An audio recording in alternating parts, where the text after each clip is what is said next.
กล้าคิดก็ต้องกล้าทำอย่ากลัวถ้าทำความดีเป็นศึกษาปัญหาให้ทันท่วงทีเมืองไทยจะพัฒนากว่านี้รายการดีๆคดีโลกคดีธรรมขอรำพันบรรยายความคิดเครื่องหมายแห่งสีทั้งสามงามถนัดขาวคือบริสุทธิ์สีสวัสดิ์หมายพระไตรรัตน์และธรรมะคุ้มจิตไทยแดงคือโลหิตเราใสซึ่งยอมสละได้เพื่อรักษาชาติศาสนาน้ำเงินคือสีโสภาอันจอมประชาถ้าโปรดเป็นของส่วนองค์จากริ้วเข้าเป็นไตรรงค์จึงเป็นสีธงที่รักแห่งเราชาวไทยทหารอวตารนำไปยงยุทธวิชัยวิชิตก็ชูเกียรติสยามประเทศไทยที่เจริญมั่นคงมาได้จนถึงทุกวันนี้มิได้เกิดขึ้นจากความหวาดกลัวอย่างคลาดเขลาแต่บรรพบุรุษไทยของเราทุกยุคทุกสมัยล้วนแต่มีความกล้าหาญและชาญฉลาดปกป้องเอกราชสร้างชาติให้เกิดความมั่นคงโดยมีธงแห่งพระไตรรัตน์เป็นเครื่องนำชัยจึงเป็นที่มาที่ไปของรายการคดีโลกคดีธรรมกล้าคิดก็ต้องกล้าทำอย่ากลัวถ้าทำความดีเป็นศึกษาปัญหาให้ทันท่วงทีเมืองไทยจะพัฒนากว่านี้รายการดีๆคดีโลกคดีธรรมรายการดีๆคดีโลกคดีธรรม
อาทิตย์ที่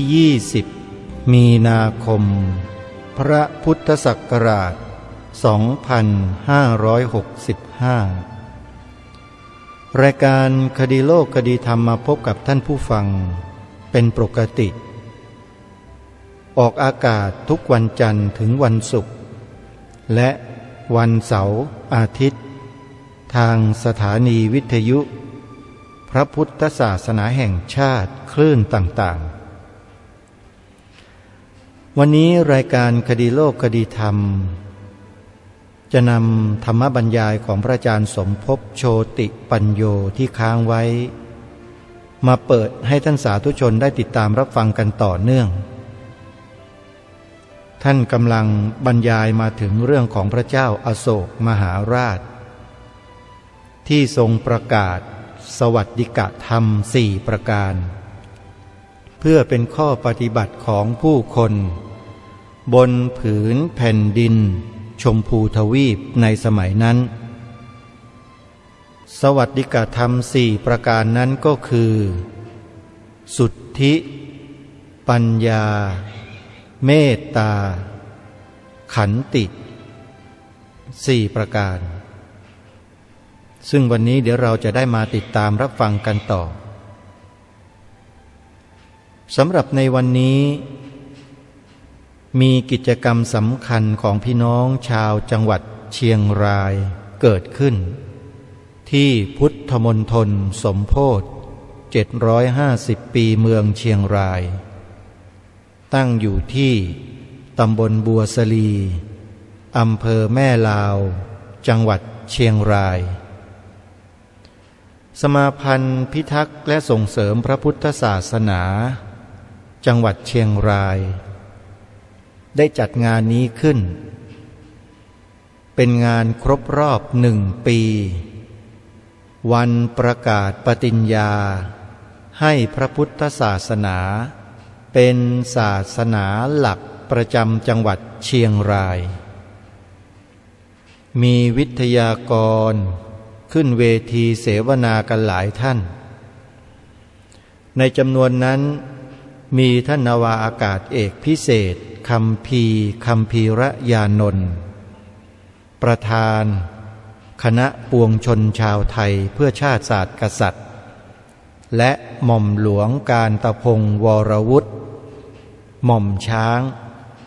ขึ้นเวทีทั้ง2 ท่านและพระสงฆ์ก็มีท่านเจ้าคุณเจ้าอาวาสวัดห้วยปลากั้งท่านเป็นพระเถระในจังหวัดขึ้นเวทีเสวนาในครั้งนี้ด้วย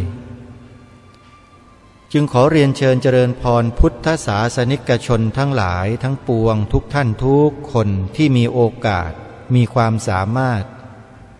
ให้เดินทางมาร่วมงานกันที่จังหวัดเชียงรายที่พุทธมณฑลเชียงรายในวันนี้งานเริ่มมาตั้งแต่7 โมงเช้าจนกระทั่งถึงเวลาปัจจุบันนี้ยังไม่แล้วเสร็จจะเสร็จสิ้นลงก็เวลาประมาณ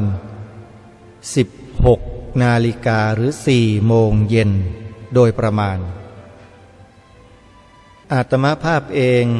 ก็เข้าร่วมกิจกรรมนี้มาตั้งแต่เช้ามาจนกระทั่งถึงปัจจุบันขอบอกกับท่านสาธุชนเลยว่างานในลักษณะแบบนี้ควรมีทุกจังหวัดมีความจำเป็นอย่างยิ่งที่เราจะต้องจัดต้องทำกิจกรรมในลักษณะเช่นนี้ให้เกิดมีขึ้นเพราะมีเหตุบางอย่างที่ทำให้พวกเราจำเป็นต้องตื่นรู้ถ้าใครต้องการรู้ว่าประเทศนี้เกิดอะไรขึ้นให้ไปเปิดคลิปวิดีโอใน YouTube ไปดูและไปฟังกันแล้วท่านจะทราบคลิปวิดีโอที่มีชื่อตัวย่อ4 ตัวเป็นพยัญชนะไทย4 ตัวที่เคยย้ำเคยบอกให้พวกเราท่านทั้งหลายไปดูเพราะถ้าไม่ดู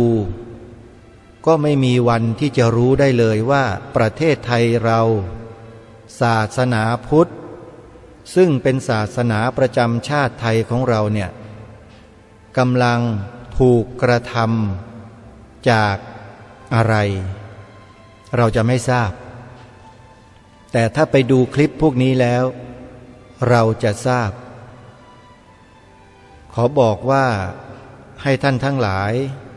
จดชื่อคลิปวิดีโอนี้ไว้แล้วบอกต่อๆกันไปให้ทั่วถึงใครไม่เชื่อก็บอกเขาให้ไปดูไปฟังดูจะเชื่อหรือไม่เชื่อจะเท็จหรือจริงอย่างไรนั้น ให้แต่ละท่านแต่ละคนไปศึกษาเรียนรู้กันเพราะมีคนเขาเสียสละยอมสละแม้กระทั่งชีวิตออกมาเปิดเผยข้อมูลเหล่านี้แล้วถ้าพวกเรานิ่งๆเฉยๆกัน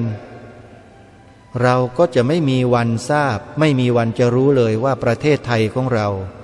ศาสนาพุทธในเมืองไทยของเราถูกกระทำด้วยสิ่งใด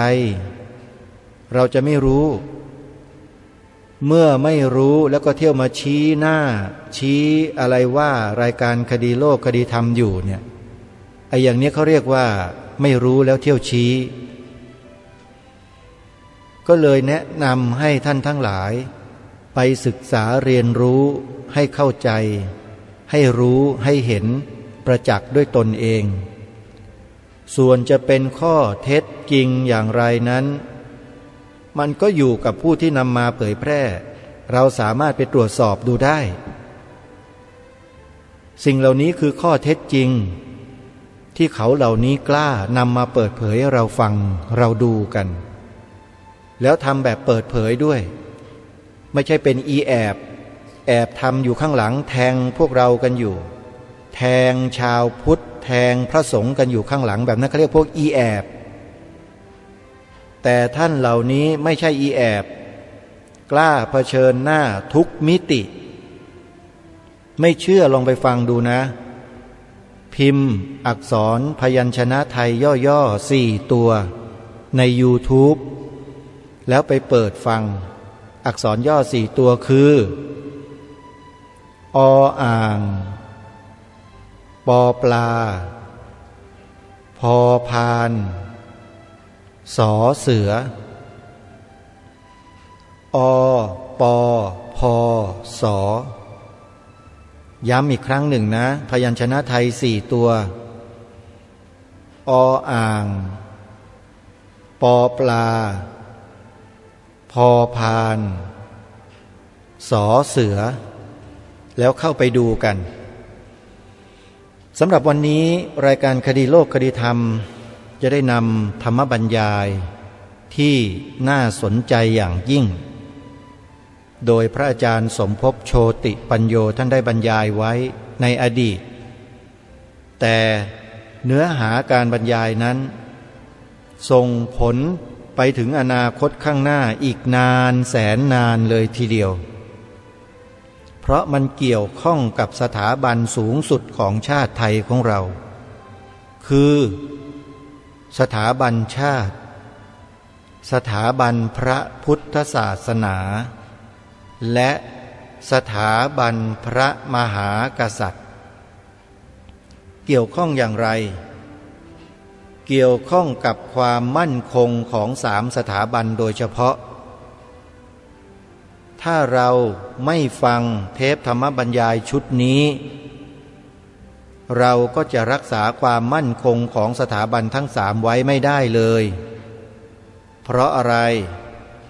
เพราะเราไม่รู้ท่านพระอาจารย์สมภพโชติปัญโยจึงได้บรรยายธรรมชุดนี้ทิ้งเอาไว้ให้พวกเราได้ฟังกันเพื่อไม่ให้เป็นการเสียเวลาเรามาติดตามรับฟังธรรมบรรยายในหัวข้อเรื่องพระพุทธศาสนากับความเป็นมาของชนชาติไทยกันต่อไปติดตามรับฟังพร้อมๆกันได้ณบัดนี้เป็นการหล่อหลอมใส่ปุ๋ยแห่งศีลแห่งธรรมลงในแผ่นดินบ้านเมืองสงบร่มเย็นมากคนจะถือศาสนาอื่นก็ถือได้อยู่ในแผ่นดินอโศกแต่ไม่เป็นศัตรูคู่เวรอยู่ด้วยกันได้นี่พี่น้องสังเกตนะว่าพุทธศาสนาถ้าอยู่ในแผ่นดินใดมันละเอียดอ่อนเหลือเกินจึงไม่ไปเบียดเบียนศาสนาอื่นแต่เป็นโอกาสให้ศาสนาอื่นเบียดเบียนให้พุทธศาสนาหมดไปได้พระเจ้าอโศกจะไปณที่ใดรูปสิงห์พระเจ้าอโศกเนี่ยเป็นรูปสิงห์ยืนตระหง่านนะแล้วจะมีธรรมลิปิเขียนไว้รอบด้านเป็นภาษาตุรกูภาษาฮินดูภาษาฟัสโตจะเขียนเป็นหลักธรรมพุทธศาสนาเรียกว่าสวัติกะ อโศกาคือธรรมอันปลอดภัยของพระเจ้าอโศกอันนำมาจากพุทธศาสนาเขาจะเขียนว่าสุทธิปัญญาเมตตาขันติฟังให้ดีนะว่ามันมีอยู่4อันนะคือทำอันนำไปสู่ความปลอดภัยเขาเรียกว่าครับเป็นธงสวัสดิกะเป็นโสธิธรรมสุทธิความบริสุทธิ์ใจต่อกันและกันปัญญาความเข้าใจสภาพแวดล้อมสภาพเป็นอยู่ธรรมชาติกฎเกณฑ์ธรรมชาติความเป็นมนุษย์เข้าใจโลกและกฎเกณฑ์ธรรมดาธรรมชาติที่มีในโลกนี้ย่อมมีทั้งคนดีคนชั่วคนฉลาดคนโง่คนหยาบคนเลวคนละเอียดจำเป็นจะต้องอยู่ด้วยกันให้ยังเข้าใจกันด้วยปัญญาอันนี้เมตตาจะต้องมีเมตตาปราณีต่อกัน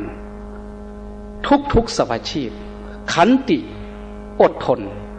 แม้ยังไม่ถูกอกถูกใจจะถูกกระทบกระทั่งก็ควรจะอดทนทำ4ประการนี้จึงเป็นธรรมให้เกิดความสงบสุทธิ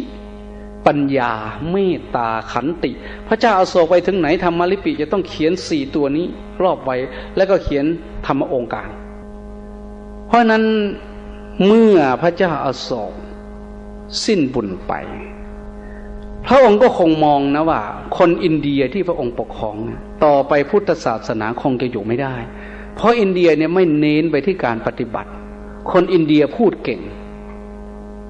แต่ทำไม่ค่อยเก่งอินเดียจึงยากจน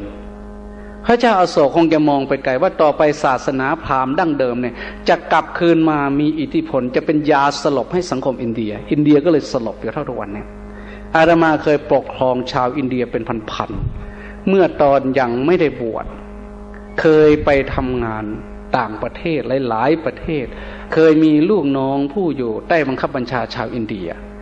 สร้างสนามบินสร้างอะไรต่ออะไรหลายๆเมืองในต่างประเทศสังเกตดูแล้วจริงดังที่เราศึกษามาว่าคนอินเดียเนี่ยพูดเก่งแต่ทำไม่เก่งถ้าคนอินเดีย3 คนทำงานสู้คนไทยคนเดียวไม่ได้ถ้าจะทำแต่ถ้าพูดคนไทย3 คนสู้อินเดียคนเดียวไม่ได้ลองไปเถียงกันมาเถอะโอ้ตัดฉายให้อาจารย์แห่ขาตาพิตาแห่ทันตปาได้อาจารย์ปาดีแห่มันได้10 แห่ผลเฮาซะก็ได้แห่เดียวมันสู้อินเดียไม่ได้นะเพราะนั้นชาวอินเดียเนี่ยท่านก็มองว่าต่อไปพุทธศาสนาคงจะอยู่ไม่ได้เพราะพุทธศาสนาเป็นศาสนาแห่งการปฏิบัติไม่ใช่ศาสนาแห่งการพูดอย่างเดียว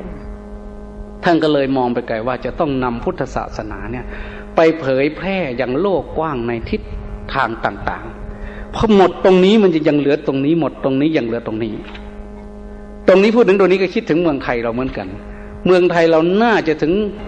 ยุคที่พุทธศาสนาจวนจะอัสดงก็อาจจะเป็นได้ดังทุกวันนี้ปีนี้อาตมาได้รับนิมนต์32 รัฐสหรัฐอเมริกาให้ไปแสดงธรรมเพราะเหตุนั้นหลังจากวันที่15 กุมภาพันธ์ของปีนี้ผู้ใดอย่าได้คิดไปนิมนต์อาตมาเพราะไม่ได้อยู่จะต้องไปสนองตอบแสดงธรรม32 รัฐที่สหรัฐอเมริกาแล้วก็จะไปเปิดคอร์สmeditation development อบรมสมาธิภาวนากับบุคคลเหล่านั้นเขาเกิดความสนใจมากบางทีว่าประเทศไทยหมดสิ้นไปอาจจะยังเหลือเขาปลูกลูกแนวภาษาบ้านเฮาว่าคันขี้ลายทายเปเหลือเขาปลูกลูกแนวไปแน่พระพุทธเจ้าท่านสอนพระว่าเธออย่าได้เป็นอันติมะบุคคลในศาสนาว่าภาษาบ้านเฮาว่าอย่าเป็นลูกไส้หลาเมื่อหน้าน้ำพอเด้อลูกไส้หลาคือสุดอันติมะบุคคลอย่าเป็นคนสุดท้ายเธอจงแนะนำพร่ำสอนเป็นตัวอย่างที่ดีงามให้คนอื่นตามหลังมาให้ได้อย่าให้เป็นคนสุดท้ายอาตมาดูแล้วปัจจุบันนี้พุทธศาสนาในเมืองไทยถ้าเราดูแง่เดียวก็เหมือนเจริญแต่ถ้าดูรอบๆแล้วไม่น่าไว้วางใจกำลังขาดแคลนความมั่นคงอย่างยิ่งซึ่งเราจะต้องคู่กันต่อไปพระเจ้าอโศกก็มองอย่างนี้ก็เลยเมื่อสังฆายนาเสร็จก็รวบรวมพระสงฆ์พระภิกษุผู้ยอมตายเพื่อศาสนา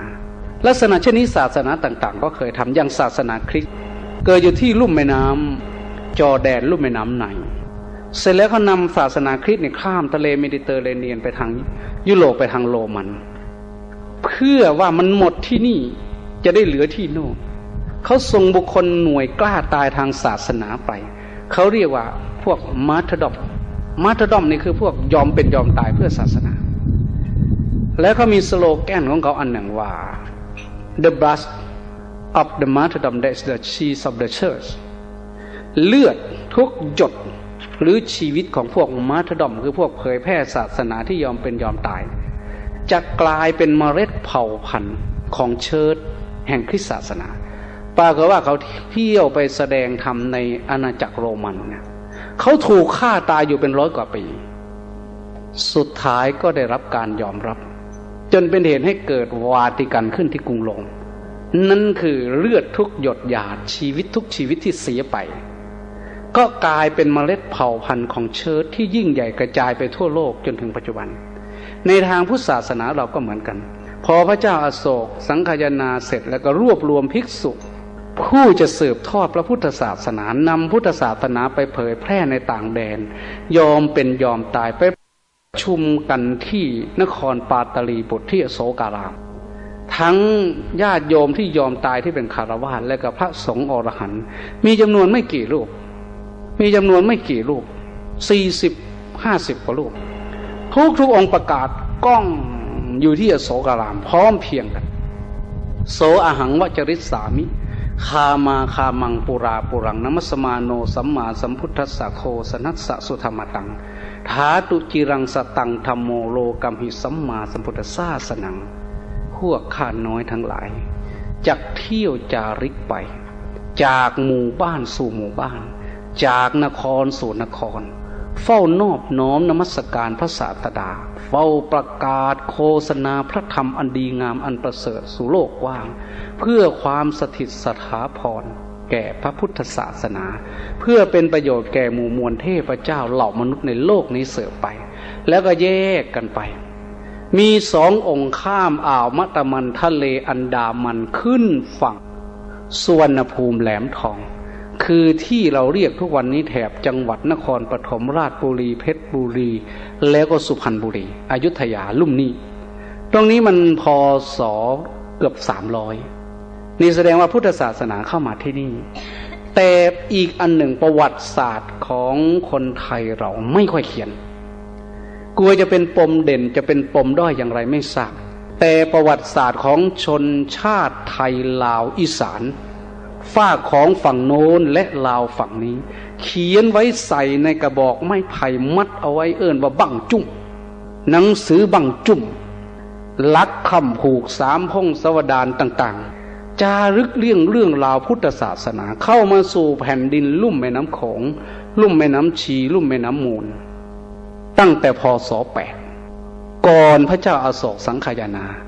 สมัยนั้นสถาบันพระมหากษัตริย์ยิ่งใหญ่มาก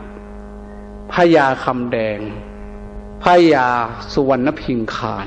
แห่งเมืองสกลทวาปีคือเมืองสกลนคร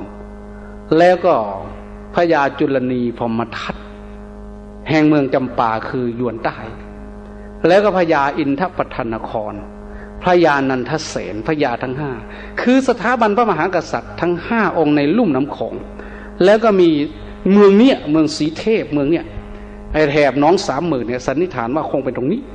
ก็มีพญาอีกเมืองนึงที่ร่วมกันยอมรับพุทธศาสนาและก็ช่วยกันสร้างพระธาตุพนมบรรจุอุรังคธาตุของพระพุทธเจ้าบริเวณแถบลุ่มน้ำแถบนี้จึงมีชื่อว่าศรีโคตบูรณ์มาจากภาษาบาลีว่าสิริโคตมะปุระ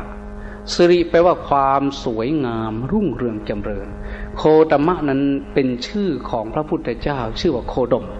ปุระแปลว่าเมืองสิริโคตมะปุระแล้วออกเสียงเป็นภาษาไทยลาวว่าศรีโคตบูรณ์แปลว่าดินแดนที่สวยงามรุ่งเรืองจำเริญด้วยอานุภาพแห่งธรรมของพระสมณโคดมเราจะเห็นได้ว่าบริเวณแถบนี้พุทธศาสนาเข้ามาโดยพระมหากษัตริย์ทั้ง7 นครพากันน้อมเสียรรับพุทธศาสนาโดยเฉพาะพระเจ้าสุวรรณพิงคารจับพระขันเมื่อสร้างพระธาตุพนมเสร็จชักพระขันออกมาจับหัวตนเองจะตัดพระเศียรนี่ใส่ลงไปในพระธาตุ มีความบูชาพระรัตนตรัยสุดชีวิตแต่พระนางนาลายเจียงเวงซึ่งเป็นอัครมเหสีได้กราบทูลไว้ว่าชีวิตของพระองค์นั้นเป็นรัตนะอันประเสริฐเมื่อพระองค์ยังมีพระชนมายุอยู่พระองค์ย่อมพาพระสงฆ์ในกรไพร่ฟ้าอาณาประชาราษฎร์ประพฤติปฏิบัติธรรมเป็นการบูชาทั้งแว่นแคว้นแผ่นดินนั้นเลยจะเป็นการบูชาที่สูงสุดดีกว่าการตัดพระเศียรบูชาลงไปแล้วพระองค์ก็ได้พระสติกลับขึ้นมาเราจะเห็นได้ว่าสถาบันพระมหากษัตริย์ยอมเป็นยอมตายเพื่อพระศาสนาจึงเป็นเหตุให้พุทธศาสนาสถิตสถาพรสืบมาถึงพ.ศ. ต้นพ.ศ. 300เนี่ยพุทธศาสนาก็เข้ามาอีกทางภาคกลางทางที่เราเรียกว่าจังหวัดนครปฐมซึ่งมีตัวอย่างพระปฐมเจดีย์สถูปเก่าพระปฐมเจดีย์นี้เป็นรูปทรงโอคว่ำเหมือนสถูปสามจิหลังจากนั้นพ.ศ. 600 กว่าคนไทยที่อยู่ที่ราบสูงอยู่นานเสฉวนกวางสีหนองแสตะลิฟูทะเลสาบหายเรียกตนเองว่าอาณาจักรอ้ายราวก็ได้รับพุทธศาสนาเมื่อถูกเบียดเบียนจากบุคคลผู้มีกำลังมีอำนาจเหนือกว่าก็อพยพโยกย้ายลงมาตามลุ่มแม่น้ำโขงที่เรียกว่าลานชานเกียงเขาตั้งชื่อแม่น้ำโขงว่าแม่น้ำลานช้างเพราะคนกลุ่มนี้ลงมาตามนี้แล้วก็มากระจัดกระจายกันพุทธศาสนาก็มีมาเรื่อยๆเราจะเห็นได้ว่าสถาบันแห่งชาติและสถาบันพระมหากษัตริย์สถาบันพุทธศาสนาเนี่ยเกี่ยวโยงกันมาตลอดไม่ว่าจะเปลี่ยนราชธานีเปลี่ยนราชวงศ์ใดก็ตามในพื้นแผ่นดินนี้ไม่เคยเปลี่ยนพุทธศาสนาไปจากใจจนได้ตราลงไปเป็นกฎมนเทียนบานว่าพระมหากษัตริย์บนพื้นแผ่นดินนี้จะต้องนับถือพุทธศาสนาเป็นพุทธมามกะเป็นโชคดีของพวกเรานะประเทศอื่นไม่เป็นอย่างนั้นอย่างประเทศอินเดียอาตมาจะขอเล่าให้ฟังนิดหนึ่งว่าเมื่อพระเจ้าอโศกผู้ทรงธรรมยิ่งใหญ่ได้สวรรคตไปลูกของพระเจ้าอโศกสามชั่วคนเท่านั้นพระเจ้าอโศกลูกของท่านไปบวชเป็นพระอรหันต์หมดเหลือเจ้าชายองค์หนึ่งได้ของราชที่ไปบวชเป็นพระอรหันต์นั้นเพราะว่าท่านสร้างวัดสร้างวิหารใน 84,000 แห่งศรัทธามากเมื่อสร้างเสร็จได้ไปถามพระโมคคัลลีบุตรสัทเถระว่าผมได้สร้างมามากมายก่ายกองขนาดนี้สร้างวิหารสร้างวัดวาอารามมามากขนาดนี้ผมได้เป็นญาติในศาสนานี้หรือยังชื่อว่าเป็นธรรมทายาทผู้รับมรดกทางธรรมหรือยังพระโมคคัลลีบุตรสัทเถระบอกว่ายังเลยมหาบพิตรจังอีกไกลมากแม้พระองค์จะสร้างวิหารตั้งแต่พื้นแผ่นดินเนี่ยต่อกันไปจนถึงภวคพรหมหรือจะสร้างไว้ทั่วทั้งจักรวาลเนี่ยก็ยังไม่ชื่อว่าท่านได้เป็นธรรมทายาทเป็นศาสนทายาทแต่ถ้าท่านอยากเป็นศาสนทายาทท่านอยากจะเป็นธรรมทายาทท่านจะต้องบวชประพฤติธรรมถ้าอย่างนี้ชื่อว่าธรรมทายาทศาสนทายาทดีกว่าสร้างอะไรต่ออะไรแต่พวกเรามองไม่เห็นเป็นรูปธรรมหรือมิฉะนั้นพระองค์มีพระโอรสพระธิดาให้โอรสให้ธิดานั้นบวชนั่นแหละเรียกว่าสันตานังสืบต่อพระศาสนาคาลนังทรงไว้ซึ่งศาสนาหลังจากนั้นเมื่อศึกษาเข้าใจแล้วจะได้วิถารนังเผยแพร่ให้ขจรกระจายไปอย่างนั้นจึงชื่อว่าเป็นธรรมทายาทเป็นศาสนทายาทพระเจ้าอาโศกก็ได้มาปรึกษากับพระราชโอรสราชธิดาบุคคลเหล่านั้นล้วนแต่มีบุญญาบารมีที่สั่งสมมาหลายภพหลายชาติอย่างเจ้าชายมหินเจ้าหญิงสังฆมิตาได้ยินพ่อบอกอย่างนั้นกราบเลยยกมือท่วมหัวลูกปรารถนามานานแล้วก็พากันบวชได้เป็นพระอรหันต์และลูกโอรสองค์สุดท้ายให้ปกครองแผ่นดินปกครองแผ่นดินมาได้3 ชั่วสมัยอยู่ในธรรมอย่างที่พ่ออย่างที่อัยกาธิราชกระทำพอมาถึงสมัยหลานนี่ดูนะพวกเรานี่เป็นอย่างไรคล้ายๆกับเมืองไทยเราทุกวันนี้ปากก็บอกว่าถือพุทธ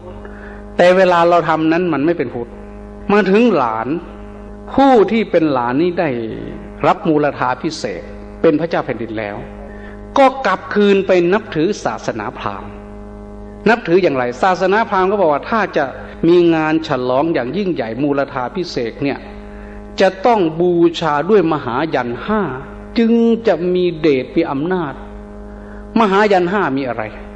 อัสเมทังปุริสเมทังสัมมาปาสังวะชะเปยยังนิรักขรังอเชรกาจคาโวจาวิวิทายตหันยเรเอตังสัมมกตายันยังอุปยันติมเหติโน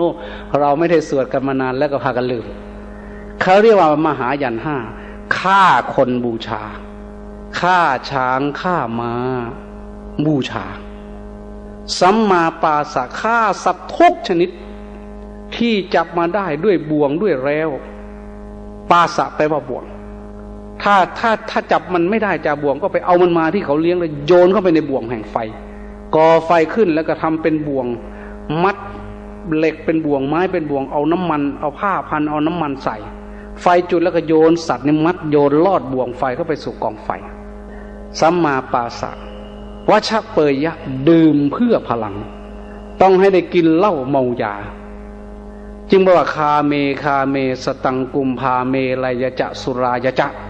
ทุกหมู่บ้านบ้านละ100 ไหซึ่งสุราเมรัยต้องตั้งไว้ในงานฉลองมูลธาพิเศษมวนติบาตเนี่ยตรงนี้ก็ว่าดื่มเพื่อพลังจึงได้บุญหลังจากนั้นนิรักขละถอนลิ่มหัวใจอะไรคือลิ่มหิริความละอายแก่ใจอย่าให้ใจมีความละอายถอดความละอายออกอันเป็นลิ่มผัวใครก็ตามเมียใครก็ตามลำวงการกุศลฟ้อนเกี่ยวกันล้วนควรมวนไปโลดคู่มือนี่เฮาเอาบุญแนวนั่นเฮาบ่ได้เอาบุญในศาสนาว่าแต่เอาบุญขันจังซี่ชื่อว่าบุญในเขตพุทธศาสนาแต่ถ้าไม่ใช่อย่างนี้เอาแล้วบ่ได้บุญเผาเวทบุญกฐินเฮาเป็นจังไดสัมมาปาสะดีบ่นิรักขละฟ้อนเกี่ยวกันตากแดดสูบเซาเป่าลมใหญ่กระโพกโยกเอวมวนปานยังเถ่าก็บ่เป็นเถ่าบาดเนี่ยปานคนหนุ่มนั่นน่ะเป็นบุญนอกศาสนาหลานพระเจ้าอโศกเรียกกิจกรรมอันนี้คืนมาในงานฉลองพระสงฆ์องค์เจ้าที่มั่นในธรรมก็เข้าไปเตือนมหาบพิตรราชสมภารการกระทำเช่นนี้ชื่อว่า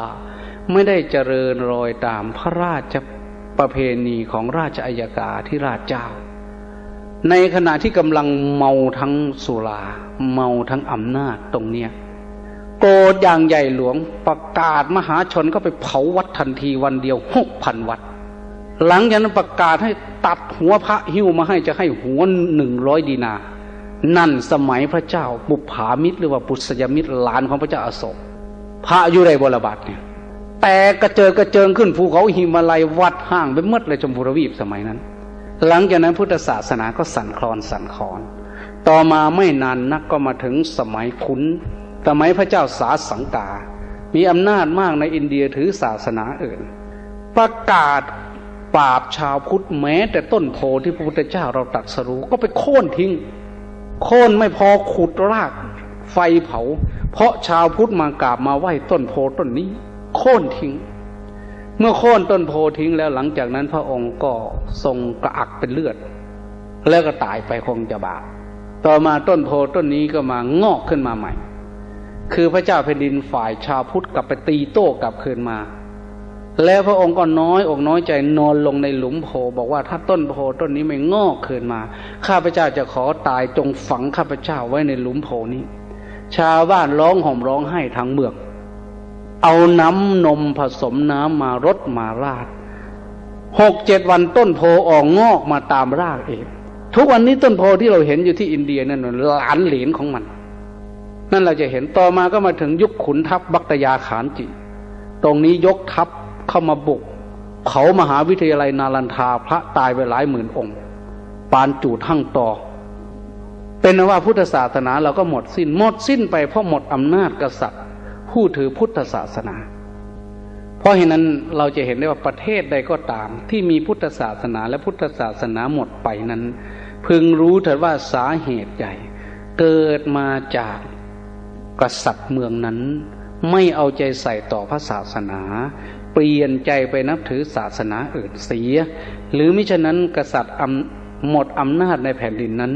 เปลี่ยนแปลงระบบการปกครองระบบการปกครองใหม่ขึ้นมาไม่มีอำนาจเข้าไปเชิดชูพุทธศาสนาพุทธศาสนาก็หมดไปเพราะพุทธศาสนาเป็นศาสนาที่ละเอียดอ่อนไม่นิยมอำนาจไม่มีการบังคับ มีแต่ความเมตตาปราณีเป็นเหตุให้ศาสนาอื่นถ้าศาสนาอื่นมามีอำนาจในแผ่นดินนั้นพุทธศาสนาก็หมดเนี่ยอาตมาพูดถึงสถาบันพุทธศาสนากับพระมหากษัตริย์ที่เป็นมาในอดีตในอินเดียก็ดีในศรีลังกาในพม่าในลาวในเขมรในเวียดนามเราจะเห็นได้ชัดว่าประเทศศรีลังกาประเทศพม่าประเทศเขมรประเทศลาวประเทศเวียดนามเหล่านี้กระทบกระเทือนทางการเมืองประเทศเวียดนามประเทศเขมรประเทศลาวตกเป็นเมืองขึ้นของฝรั่งเศสฝรั่งเศสไม่ได้ถือศาสนาพุทธก็มาเบียดเบียนไม่เอาใจใส่สนับสนุนพุทธศาสนากีดกันทำลายทุกๆด้านพุทธศาสนาก็ทรุดโทรมลงทรุดโทรมลงเขมรก็เหมือนกันซึ่งยิ่งใหญ่มากไทยนี่ถ้าจะว่าไปแล้วเนี่ยถ้าเราไปดูปราสาทนครวัดนครธมปราสาทบรรไทยสมาปราสาทต่างๆนั้นล้วนแต่สร้างบูชาพุทธศาสนาในคติมหายานและศาสนาพราหมณ์ผสมกันพวกซากพุทธสถานเทวสถานอันยิ่งใหญ่ไม่มีที่ไหนเกินที่เมืองเขมรแต่เมื่อถูกชนต่างชาติต่างศาสนาเข้ามาปกครองแล้วเขาก็หมดโอกาสที่จะสนับสนุนที่จะนับถือที่จะจัดกิจกรรมนั้นๆได้เขาก็ทรุดโทรมไปประเทศลาวของเราเนี่ย45 ปีที่ตกเมืองเป็นเมืองขึ้นของฝรั่งเศสพุทธศาสนาก็สุดห่วงในที่สุดประเทศเหล่านี้ก็หมดอำนาจกษัตริย์ก็หมดไปประเทศพม่าก็เหมือนกันประเทศศรีลังกาตกเป็นเมืองขึ้นคนต่างศาสนา448 ปีเปลี่ยนหน้ากันเข้ามาตั้งแต่โปรตุเกสฮอลันดาอังกฤษพี่น้องทั้งหลายที่อาตมาพูดถึงต่างประเทศให้ฟังเนี่ยเพื่ออยากจะให้ท่านได้รู้ว่าสถาบันพุทธศาสนาประเทศเพื่อนบ้านของเราเป็นอย่างประเทศไทยยังไม่เคยมีนะเพราะอะไรมีเหตุ2489ประเทศลาวเขียนรัฐธรรมนูญรับรองพุทธศาสนาเป็นศาสนาประจำชาติตามกฎหมายประเทศไทยเดี๋ยวนี้วันนี้วินาทีนี้ยังไม่มีในบทบัญญัติรัฐธรรมนูญบนพื้นแผ่นดินนี้ว่าพุทธศาสนาเป็นศาสนาประจำชาตินี่คืออะไรมันย่อมมีเหตุมีปัจจัยอยู่ในตัวมันประเทศเขมรก็เป็นกลุ่มเครือเดียวกันที่ตกเป็นเมืองขึ้นของฝรั่งเศสเมื่อได้รับเอกราชจากฝรั่งเศส2488ประเทศเขมรประกาศรัฐธรรมนูญขึ้นมา2449ศรีหนุบวชแล้วก็ตรารัฐธรรมนูญหลังจาก88มา89พุทธศาสนาเป็นศาสนาประจำชาติประเทศไทยเราวันนี้เวลานี้เดี๋ยวนี้วินาทีนี้รัฐธรรมนูญไทยยังไม่เซ็นรับรองพุทธศาสนาเป็นศาสนาประจำชาติหลังจากนั้นพศ2504พม่าซึ่งเคยเป็นเมืองขึ้นของอังกฤษได้รับเอกราชมาแล้วก็พยายาม2504อูนุได้เป็นผู้นำประกาศพุทธศาสนาเป็นศาสนาประจำชาติ506นายพลเนวินปฏิวัติแต่พุทธศาสนาก็ยังอยู่รัฐธรรมนูญสมัยอูนุพุทธศาสนาเป็นศาสนาประจำชาติพศ2504ประเทศไทยเดียวนี้เวลานี้วันนี้กฎหมายไทยยังไม่ยอมเซ็นรับพุทธศาสนาเป็นศาสนาประจำชาติพศ2506ประเทศเวียดนามเมื่อแยกเป็นเวียดนามใต้เวียดนามเหนือเวียดนามใต้ปกครองโดยระบอบประชาธิปไตย2506ประชาชนเรียกร้องรัฐธรรมนูญให้พุทธศาสนาเป็นศาสนาประจำชาติชาวเวียดนามปรากฏว่าการเรียกร้องรัฐธรรมนูญครั้งนั้นรัฐบาลถืออีกศาสนาหนึ่งคือท่านประธานาธิบดีโงดินเดียมตระกูลของท่านโงดินเดียมโงดินดูโงดินถึกโงดินข่อยโงดินคานโงดินเลียนฮกโงตระกูลโงถือศาสนาคริสต์ไม่ยอมรับฟังเงื่อนไขรัฐธรรมนูญอันนี้ไม่ยอมอนุญาตประชาชนเดินขบวนเรียกร้องพระภิกษุองค์หนึ่งชื่อว่าติดตีกวงนำขบวนถูกจับเข้าคุก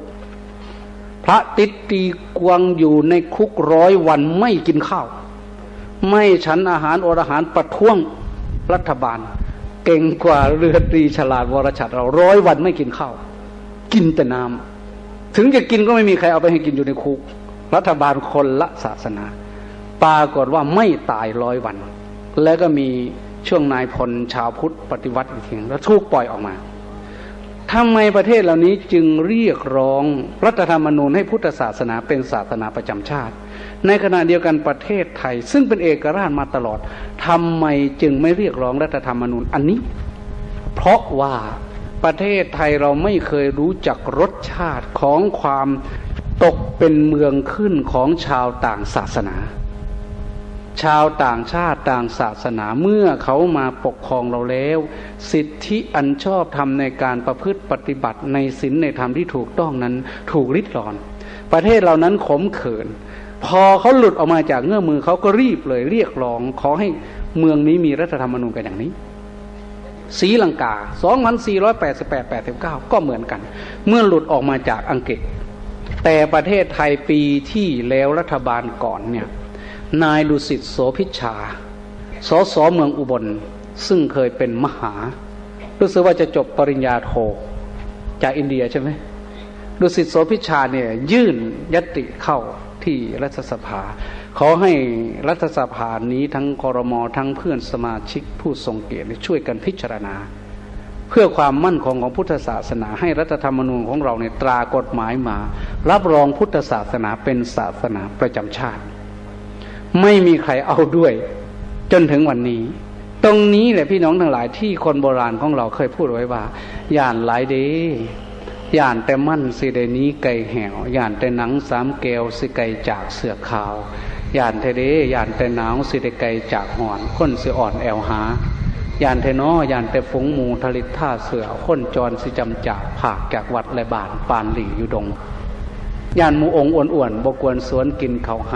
ดงสิไกจากฝูงหมูใหม่ไทยเสื่อนสั่งเล่าทำไมเสียงเราอุโคตรเหลือเกินลดลงมาหน่อยได้ไหมเลยทำไมต้องถ่ายทอดด้วยว่ากันไปที่นี้พอมาถึงตรงเนี้ยพี่น้องพอจะสำนึกได้หรือยังว่าบ้านเราเมืองเรานั้นได้อยู่เย็นเป็นสุขความสุขสงบร่มเย็นบนผืนแผ่นดินนี้ถูกร้อยรวงดวงใจของหมู่มวลอาณาประชาราษฎร์ทั้งหมดด้วยความศรัทธาในหลักธรรมของพระพุทธศาสนาในขณะเดียวกันความจงรักภักดีในสถาบันพระมหากษัตริย์ซึ่งเป็นสถาบันหนึ่งเดียวที่เข้าไปอยู่ในดวงจิตดวงใจของมวลอาณาประชาราษฎร์ชาวไทยทั้งปวงเพราะเหตุใดเพราะว่าพระมหากษัตริย์ของเราเป็นผู้ทรงธรรมไม่ว่าจะเป็นราชวงศ์ใดไม่ว่าจะเป็นราชอาณาจักรใดอาตมาอยากจะชี้ให้ท่านทั้งหลายได้เห็นว่าเมื่อเริ่มสร้างไม่ว่าจะเป็นกรุงสุโขทัยไม่ว่าจะเป็นอยุธยาไม่ว่าจะเป็นกรุงธนบุรีไม่ว่าจะเป็นรัตนโกสินทร์พระมหากษัตริย์ของเราจะกูลีกูจอที่สุดก็คือสร้างวังสร้างวัดเวียงวังวัดอย่างรัชกาลที่1ของเราสร้างกรุงเทพพร้อมกับวัดพระแก้วเวียงวังวัดพร้อมกันสมัยสั้นๆ15 ปีสร้างกรุงธนบุรีสมัยกรุงศรีอยุธยาแตกไปพระเจ้าตากสินมหาราชเมื่อกอบกู้เอกราชราชธานีขึ้นมาเห็นว่าอยุธยาสุดที่จะซ่อมแซมพระองค์ก็มาตั้งกรุงธนบุรีก็รีบสร้างวัดขึ้นมาทันทีพระองค์ทรงพยายามที่สุดที่จะส่งคนไทยไปเรียนพุทธศาสนาในเขมรในลาวเรียนเอาพระไตรปิฎกกลับคืนมาแล้วก็สร้างวัดเน้นไปที่การปฏิบัติมอบอำนาจบริหารตุลาการนิติบัญญัติอำนาจต่างๆให้แก่ผู้ที่ทรงไว้วางพระทัยส่วนพระองค์ทุ่มเทให้กับพระศาสนาอย่างที่เราได้เห็นในหลักในจารึกตากสินที่วัดอรุณจะเขียนไปชัดไปอ่านแล้วพอน้ำตาไหลอันตัวพ่อชื่อว่าพระยาตากทนทุกข์ยากเพื่อชาติศาสนาหวังถวายแผ่นดินนี้เป็นพุทธบูชาเดศาสนาพระสมณพุทธโคดมให้ยืนยงคงท่วน 5,000 ปีทั้งสมณพราหมณ์ชีปฏิบัติแต่พอสมเจริญสมถะวิปัสสนาพ่อชื่นชมเพื่อถวายบังคมรอยบาทพระศาสดาคิดถึงพ่อยังอยู่คู่กับเจ้า ถ้าหากชาติของเรายังอยู่คู่ศาสนาพร้อมกับองค์พระมหากษัตริย์คัตติยาพระศาสดาทรงฝากไว้ให้คู่กันพระเจ้าตากบอกว่าถ้าคิดถึงพระองค์ยังอยู่คู่ศาสนาเมื่อใดศาสนาพุทธยังอยู่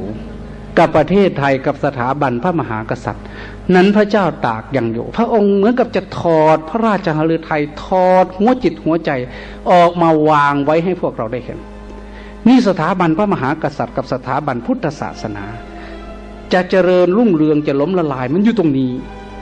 หนึ่งเดียวในโลกที่น่าอัศจรรย์ที่สุดคือเมืองไทยที่มีศาสนาพุทธสถิตสถาพรตั้งมั่นมาตลอด2,530 ปีถ้าจะนับตั้งแต่เริ่มสร้าง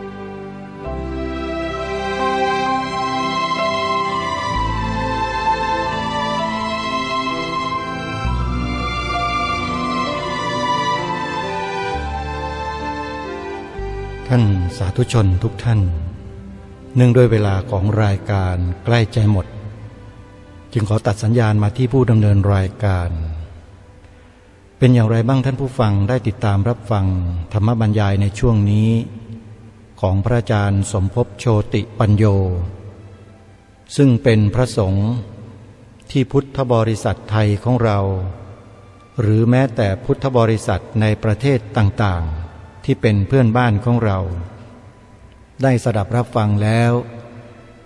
มีความศรัทธาเลื่อมใสมีความเข้าใจในหลักพุทธธรรมอย่างยิ่งพวกเราฟังแล้วเป็นอย่างไรบ้างท่านพระอาจารย์ท่านได้บ่งชี้ให้เห็นอย่างชัดเจนว่าประเทศไทยของเราองค์พระประมุขของแผ่นดินไทยผืนนี้ของเราซึ่งเป็นผู้ปกครองบ้านเมืองสูงสุดได้ทรงบูรณาการหลักพุทธธรรมเข้ามาใช้ในกิจการบ้านเมืองในทุกมิติ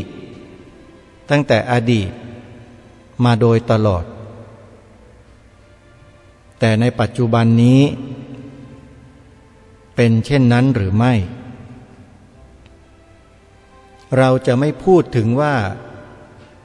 ปัจจุบันนี้บ้านเมืองมีการเปลี่ยนแปลงมีการปกครองอะไรต่อเมื่อเราจะไม่พูดเรื่องนั้นเพราะมันไม่เกี่ยวคุณจะปกครองระบอบอะไรแบบไหนก็ช่างใครจะมาเป็นผู้ปกครองแผ่นดินนี้ก็ช่างเราไม่ได้สนใจเรื่องนั้นไม่มีความหมายเลยเราไม่ได้ใส่ใจเรื่องนั้นใครก็ได้แต่เมื่อขึ้นมาปกครองบ้านเมืองนี้แล้วเนี่ยบ้านเมืองนี้เขาอยู่กันมาเขาใช้วิถีชีวิตกันมาเขาปกครองบ้านเมืองกันมาด้วยอะไรตรงนี้ต่างหากที่เป็นเรื่องที่มีความสำคัญและมีคุณค่าที่สุดที่เราจะต้องคำนึงถึงให้มากแล้วบ้านเมืองเราเป็นยังไงบ้างหลังจากเปลี่ยนแปลงการปกครอง2475เป็นต้นมาเนี่ยมันเกิดอะไรขึ้นในบ้านเมืองก่อนหน้านั้นนะมันเกิดขึ้นมาแล้วหลายครั้งเกิดอะไรล่ะฮะต้นกรุงรัตนโกสินทร์เป็นต้นมาเนี่ยเกิดกบฏตั้งหลายครั้งถึงรัชกาลที่6รวมแล้วรัชกาลที่7ด้วยนะ14ครั้งก่อการกบฏ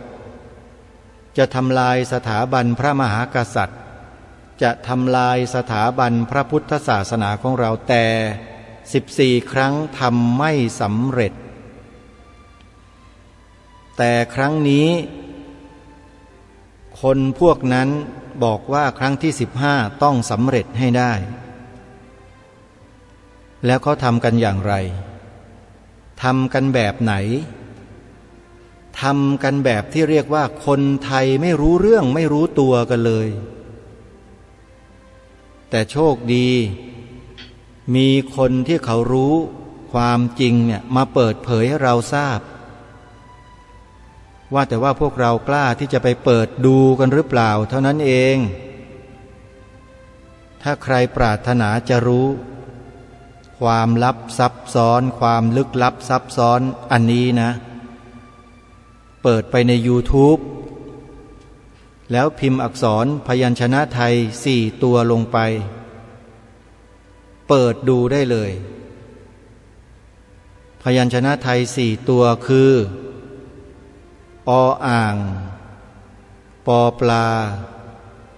พอพานสอเสือ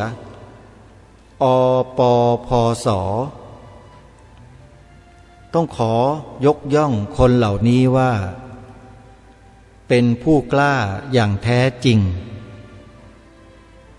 อาตมาภาพไม่สามารถจะนำข้อมูลของบุคคลเหล่านี้มาพูดออกอากาศได้แต่แนะนำให้ไปดูกันได้ไปดูนะฮะแล้วจะได้ทราบได้รู้ว่าประเทศไทยเรามันเป็นอะไรมันเกิดอะไรขึ้นแล้วใครเป็นผู้ดำเนินการบงการอยู่เบื้องหลังไปดูกัน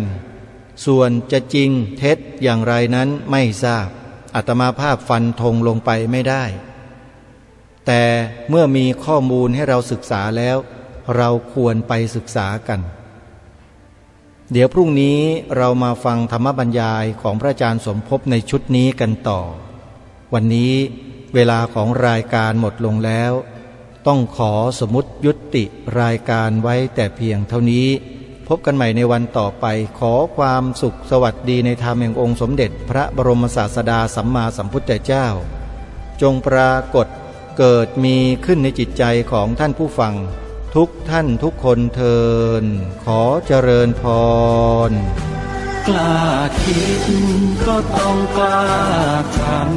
ำอย่ากลัวถ้าทำความดีเป็นศึกษาปัญหาให้ทันท่วงทีเมืองไทยจะพัฒนากว่านี้รายการดีๆคดีโลกคดีธรรมขอรำพัน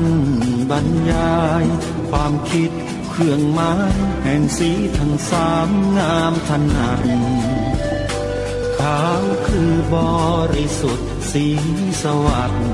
หมายพระไตรรัตน์และธรรมะคุ้มจิตไทยแดงคือ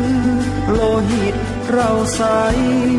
ซึ่งยอมสละได้เพื่อรักษาชาติศาสนาน้ำเงินคือสีโสภาอันจอมประชาถ้าโปรดเป็นของส่วนองค์จัดริ้วเข้าเป็นไตรรงค์จึงเป็นสีธงที่รักแห่งเราชาวไทยทหารอวตารนำไปยงยุทธวิชัยวิชิตก็ชูเกียรติสยามประเทศไทยที่เจริญมั่นคงมาได้จนถึงทุกวันนี้มิได้เกิดขึ้นจากความหวาดกลัวอย่างคลาดเขลาแต่บรรพบุรุษไทยของเราทุกยุคทุกสมัยล้วนแต่มีความกล้าหาญและชาญฉลาดปกป้องเอกราชสร้างชาติให้เกิดความมั่นคงโดยมีธงแห่งพระไตรรัตน์เป็นเครื่องนำชัยจึงเป็นที่มาที่ไปของรายการคดีโลกคดีธรรมกล้าคิดก็ต้องกล้าทำอย่ากลัวถ้าทำความดีเป็นศึกษาปัญหาให้ทันท่วงทีเมืองไทยจะพัฒนากว่านี้รายการดีๆคดีโลกคดีธรรมรายการดีๆคดีโลกคดีธรรม